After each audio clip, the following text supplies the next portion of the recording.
رسول کریم صلی اللہ علیہ وآلہ وسلم کی پوری زندگی ہمارے لیے صبر اور شکر کی ایک روشن مثال ہے۔ آپ کی زندگی میں بے شمار آزمائشیں آئیں۔ کون سی آزمائشیں؟ یتیمی کا دکھ، طائف کے پتھر، مکہ کے لوگوں کی سختیاں، غزوہ احد کے زخم، یہ ہیں آزمائش جو رسول کریم صلی اللہ علیہ وسلم کی مبارک زندگی میں آئیں۔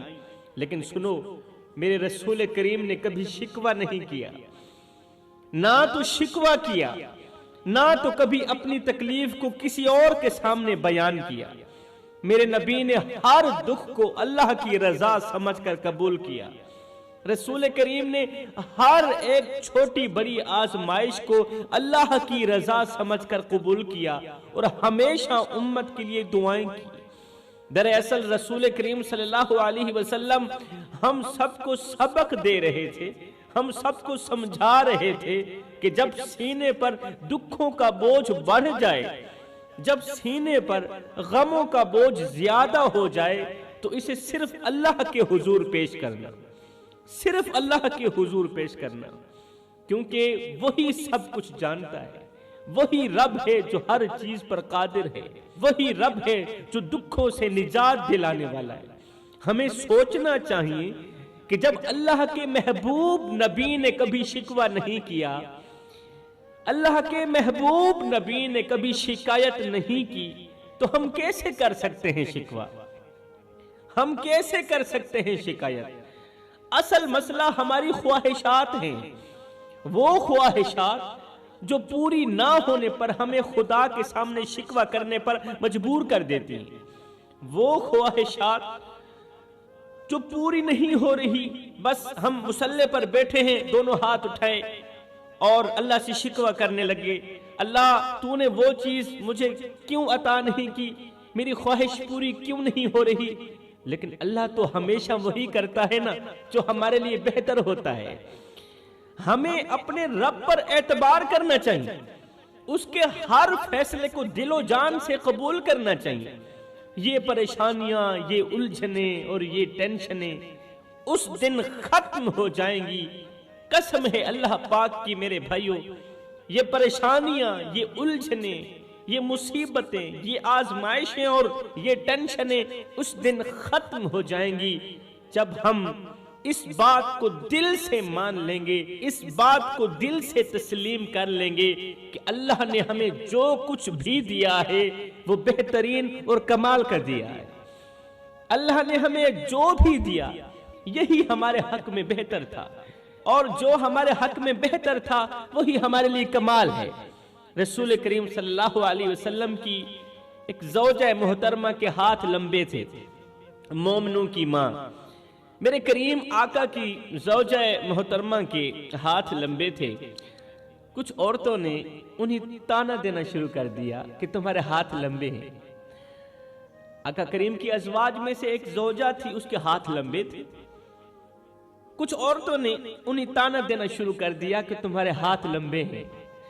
آپ پریشان ہو گئی، زوجہ محترمہ پریشان ہو گئی۔ رسول کریم صلی اللہ علیہ وسلم گھر تشریف لائے تو انہوں نے یہ بات عرض کی کہ لوگ مجھے تانے دیتے ہیں، عورتیں مجھے تانا دیتی ہیں کہ تمہارے ہاتھ لمبے ہیں۔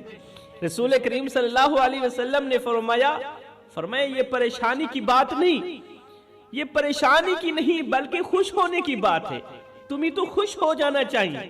زوجہ محترمہ نے حیرت سے پوچھا، یا رسول اللہ خوش کیسے ہوں؟ عورتیں مجھے تانے دے رہی، عورتیں کہتی ہیں کہ تمہارے ہاتھ لمبے ہیں، اور میں خوش کیسے ہو جاؤں؟ تو رسول کریم صلی اللہ علیہ وآلہ وسلم نے فرمایا رب نے تمہیں لمبے ہاتھ اس لیے دیے ہیں تاکہ تم زیادہ سخاوت کر سکو، ہاتھ بڑھا کر سخاوت کر سکو، زیادہ سخاوت کر سکو۔ یہ تمہارے لیے شکر کا مقام ہے، غم کا مقام نہیں ہے، یہ تمہارے لیے خوش ہونے کا مقام ہے، پریشان ہونے کی بات نہیں ہے۔ یہ وہ ایمان ہے جو ہمیں سکھاتا ہے کہ ہمارا جسم، ہماری صورت، ہماری ہر چیز ہماری مرضی سے نہیں بلکہ اللہ کی چاہت سے بنی ہے۔ جوانو، یہ جو چہرہ ہے نا، یہ اللہ کی رضا سے بنا ہے، یہ میری مرضی سے نہیں بنا۔ اللہ نے اسے اپنی مرضی سے بنایا، اللہ کی چاہت سے یہ چہرہ بنایا۔ یہ چہرہ ہمارا نہیں، یہ میرے اللہ کا انتخاب ہے۔ اگر ہمارا ناک موٹا ہے، ہماری آنکھیں چھوٹی ہیں، کان بڑے ہیں یا ہونٹ مختلف ہیں، تو یہ ہمارے رب کی چاہت ہے۔ ارے ناک کو کس نے بنایا؟ اللہ نے بنایا۔ کانوں کو کس نے بنایا؟ اللہ نے بنایا۔ یہ تو میرے رب کی چاہت ہے، یہ تو اس کی تخلیق ہے۔ جب رب کہتا ہے میں نے تمہیں ویسا بنایا جیسے میں نے چاہا، سبحان اللہ، ہمیں چاہیے کہ اللہ کی دی ہوئی ہر چیز کو اس کی نعمت سمجھ کر خوب پیار کریں، اس چیز سے خوب پیار کریں، محبت کریں، کیونکہ یہ ہماری مرضی نہیں بلکہ یہ ہمارے رب کی بہترین چاہت کا نتیجہ ہے۔ زندگی کا سکون ہمیں اس دن ضرور ملے گا جب ہم یہ مان لیں گے، دل سے تسلیم کر لیں گے کہ اللہ نے ہمارے لیے جو کچھ بھی چنا ہے وہی سب سے بہترین ہے۔ یہ جو موٹے موٹے ہونٹ ہیں نا، یہ جو بڑا سا ناک ہے نا، ان موٹے ہونٹوں سے نفرت نہیں کرنی چاہیے بلکہ اللہ کے بنائے گئے ہونٹوں کو محبت سے قبول کرنا چاہیے۔ اللہ نے جیسے بنایا، ہم اللہ کی رضا پر راضی ہیں۔ اللہ فرماتا ہے اے میرے بندو، اے میرے بندے، تو کرتا وہ ہے جو تو چاہتا ہے، پر ہوتا وہ ہے جو میں رب چاہتا ہوں۔ اے میرے بندے، تو وہ کر جو میں چاہتا ہوں، پھر ہوگا وہی جو تو چاہتا ہے۔ بس ایک بار اپنی چاہت کو میری چاہت پہ قربان کر کے تو دیکھ۔ اگر ہمارا رنگ کالا ہے تو یہ بھی تو میرے اللہ کی پسند ہے نا۔ اللہ نے جو پسند کیا، کالا رنگ پسند کیا، ہمیں کالا بنا دیا، سفید رنگ پسند کیا، ہمیں سفید بنا دیا۔ اگر کسی کے پاس بڑا مکان ہے یا بڑی گاڑی ہے تو وہ اللہ کا فیصلہ ہے، اللہ جسے چاہے عطا کر دے۔ کسی کو اللہ دے کر آزماتا ہے اور کسی سے لے کر آزماتا ہے۔ اللہ تعالیٰ نے دے دیا ہے تو شکر ادا کرنا چاہیے، اگر اللہ نے لے لیا ہے پھر بھی اس کی رضا پر راضی رہنا چاہیے۔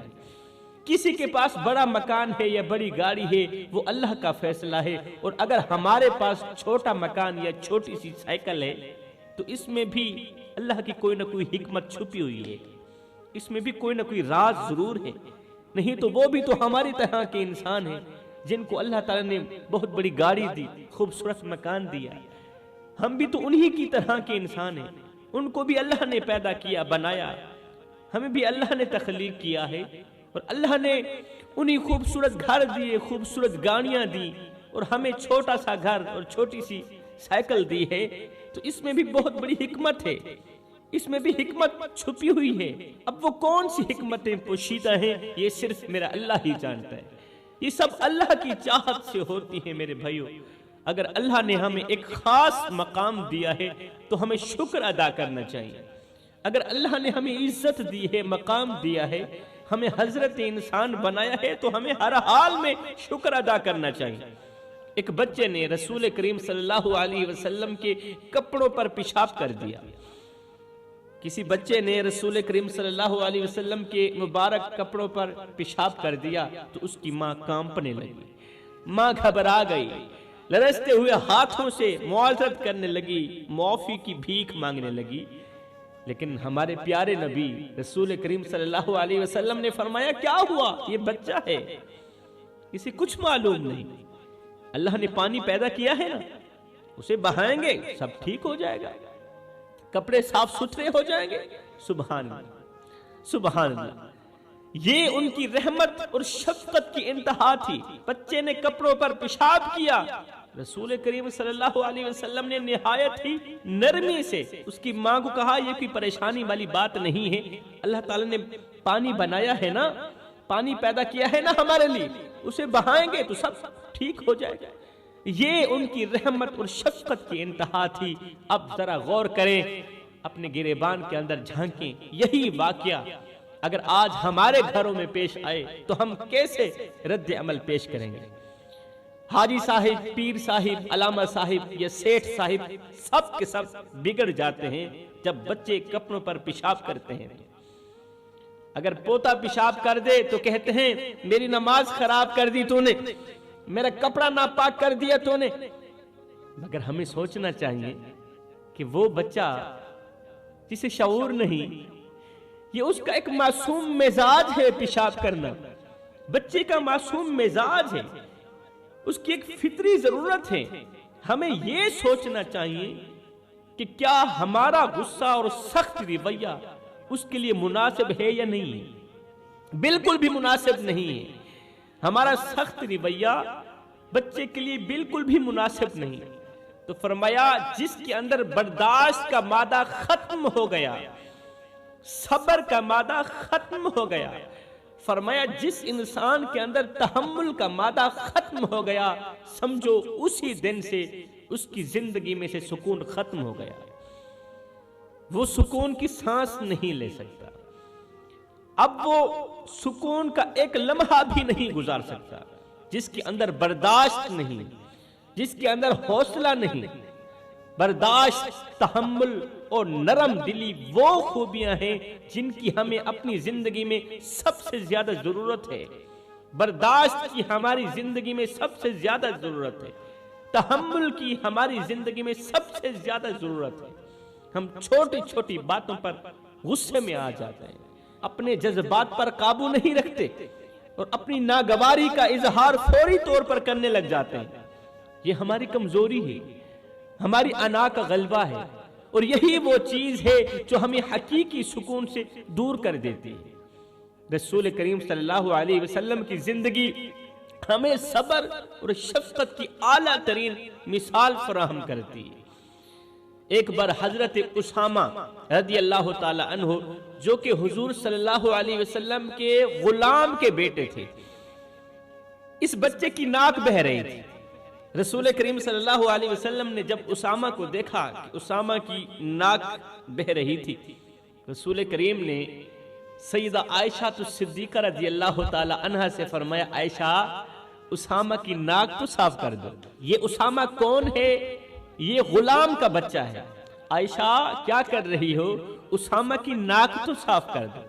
حضرت سیدہ عائشہ صدیقہ اٹھی اور کپڑا تلاش کرنے لگی ناک صاف کرنے کے لیے، لیکن اسی دوران لکھنے والے لکھتے ہیں رسول کریم صلی اللہ علیہ وسلم خود اٹھے، عائشہ ابھی کپڑا تلاش کر رہی تھی اور میرے کریم آقا خود اٹھے، اسامہ کے پاس گئے اور اپنے ہاتھوں سے اس کی ناک صاف کی۔ سیدہ عائشہ صدیقہ دوڑتی ہوئی آئی اور کہا، یا رسول اللہ میں صاف کر دیتی، آپ نے کیوں کیا؟ تو آپ صلی اللہ علیہ وسلم نے مسکرا کر فرمایا، عائشہ بچے تو بچے ہی ہوتے ہیں۔ سبحان اللہ، بچے تو بچے ہی ہوتے ہیں۔ یہ تھا ہمارے نبی کا رویہ، جو غلام کے بچے کے لیے بھی ایسا نرم اور محبت بھرا تھا، ایسا نرم اور محبت بھرا تھا۔ لیکن آج ہم اپنی زندگی میں اس شفقت اور برداشت کو کھو چکے ہیں، اپنی زندگی میں شفقت اور برداشت کو، صبر اور تحمل کو کھو چکے ہیں، اس لیے تو ہم دن بدن پریشانیوں کی دلدل میں پھنستے چلے جا رہے ہیں۔ ایک اور واقعہ سنیں، جہاں ایک ماں نے بس میں اپنے بچے کا گندا پیمپر شیشے سے باہر پھینک دیا۔ بچے کو پیشاب آیا، پیمپر گندا ہو گیا، ماں نے دوسرا پیمپر تبدیل کیا، پیمپر شیشے سے باہر پھینک دیا، اور وہ پیمپر ایک موٹر سائیکل سوار کے اوپر جا گیا۔ عورت نے یہاں سے پیمپر زمین پر پھینکا نا، تو نیچے سے ایک گزرتی ہوئی موٹر سائیکل کے اوپر جا گیا۔ اب جیسے ہی موٹر سائیکل پر گندا پیمپر گرا تو ظاہر ہے موٹر سائیکل گندی ہو گئی، تو موٹر سائیکل والا آدمی غصے سے آگ بگولا ہو کر بس کے اندر داخل ہوا، سب کے سامنے چیخنے لگا، چلانے لگا، اس ماں کو کہنے لگا، اے اندھی عورت، دیکھ نہیں سکتی، میرا موٹر سائیکل گندا کر دیا، تیرے بچے کے پیشاب نے میری صاف ستھری موٹر سائیکل گندی کر دی۔ میں نے کہا یہ تو شکر ہے کہ پیمپر تیرے موٹر سائیکل پر گرا، پیمپر ابھی تو شکر ہے کہ موٹر سائیکل پر گرا۔ سوچیں اگر موٹر سائیکل کے بجائے اس آدمی کے اوپر گر جاتا تو شاید ایک بہت بڑا ہنگامہ کھڑا ہو جاتا۔ یہ صرف اس کا قصور نہیں بلکہ ہم سب کا قصور ہے، کیونکہ ہم میں تحمل اور برداشت کا مادہ ختم ہو چکا ہے، صبر کا مادہ ختم ہو چکا ہے۔ صبر کی جگہ غصے نے لے لی، برداشت کی جگہ آتش بازی نے لے لی۔ اس لیے تو آئے روز ہم ایک نئی پریشانی میں مبتلا ہوتے ہیں۔ زندگی ہمیں بار بار موقع دیتی ہے کہ ہم اپنی غلطیوں سے سیکھیں، اپنی انا کو کم کریں اور دوسروں کے لیے آسانیاں پیدا کریں۔ جب آپ صلی اللہ علیہ وسلم چھوٹے بچوں کے ساتھ گزرتے تو رسول کریم صلی اللہ علیہ وسلم فرماتے، یار آؤ نا میرے سینے سے تو لگو۔ میرے کریم آقا جب چھوٹے بچوں کے قریب سے گزرتے تو وہیں بیٹھ جاتے، پھر ایسے اپنے ہاتھ کھولے کرتے، پھر بچوں کو آواز دیتے، بچوں یار آؤ نا میرے سینے سے تو لگو۔ اور جب کوئی بچہ دوڑتا ہوا آپ کے سینے سے لگتا تو آپ جان بوجھ کر زمین پر گر جاتے، جان بوجھ کر زمین پر لیٹ جاتے اور مسکرا کر کہتے، اوئے ہوئے یار تو نے تو مجھے گرا ہی دیا، سبحان اللہ، یار تو نے تو مجھے گرا دیا، تو تو بڑا طاقتور ہے، تو تو بڑا پہلوان ہے، آ ایک بار پھر سے میرے سینے سے لگ جانا۔ یہ تھی ہمارے نبی کی عاجزی، یہ تھا آپ کا انداز محبت جس میں کوئی بناوٹ نہیں تھی، صرف خالص محبت اور شفقت تھی۔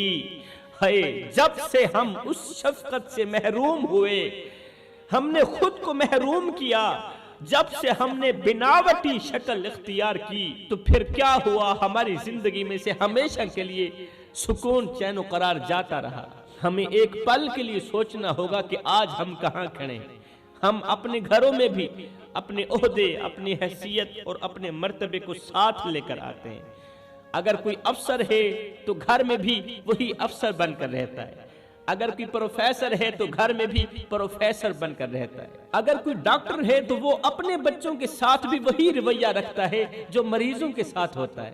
یہ سوچ کتنی غلط ہے، کتنی بھیانک سوچ ہے یہ۔ باہر والوں کے لیے آپ افسر ہیں، باہر والوں کے لیے آپ پروفیسر ہیں، باہر والوں کے لیے آپ ڈاکٹر ہیں یا کچھ اور، لیکن سنو، گھر کے اندر آپ صرف ایک عام سے باپ ہیں، ایک عام سے انسان ہیں۔ آپ کے بچوں کو یہ محسوس ہرگز نہیں ہونا چاہیے کہ ان کا باپ بہت بڑا آدمی ہے، ہرگز یہ محسوس نہیں ہونا چاہیے کہ ان کا باپ بہت بڑا افسر ہے، ان کا باپ تو بہت بڑا ڈاکٹر ہے۔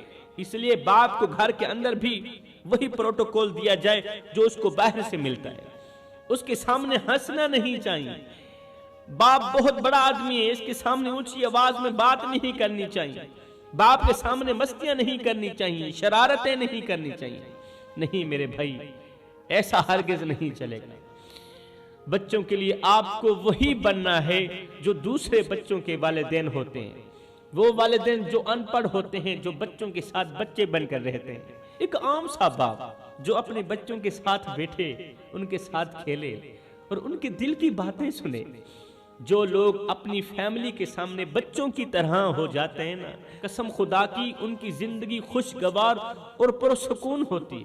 بچوں کے ساتھ کھیلنا، ہنسنا، ان کے ساتھ وقت گزارنا انہیں یہ احساس دیتا ہے کہ ان کے والدین ان کے لیے بہترین دوست ہیں، ان کا باپ ان کے لیے بہترین دوست ہے۔ لیکن اگر آپ ان کے دوست نہیں بنیں گے، اگر آپ بچوں کے دوست نہیں بنیں گے تو پھر وہ غلط لوگوں کو اپنا دوست بنائیں گے، پھر وہ غلط لوگوں سے اپنے دل کی باتیں کریں گے، ان کی محفلوں میں بیٹھیں گے اور غلط راستے پر چل پڑیں گے۔ جب بچے غلط راستے پر چلے جاتے ہیں تو پھر والدین پریشان ہو کر مولوی صاحب کے پاس آتے ہیں، مولوی صاحب ہمیں کوئی دعا دیجئے، ہمیں کوئی تعویذ لکھ کر دیں، ہماری اولاد نافرمان ہو گئی۔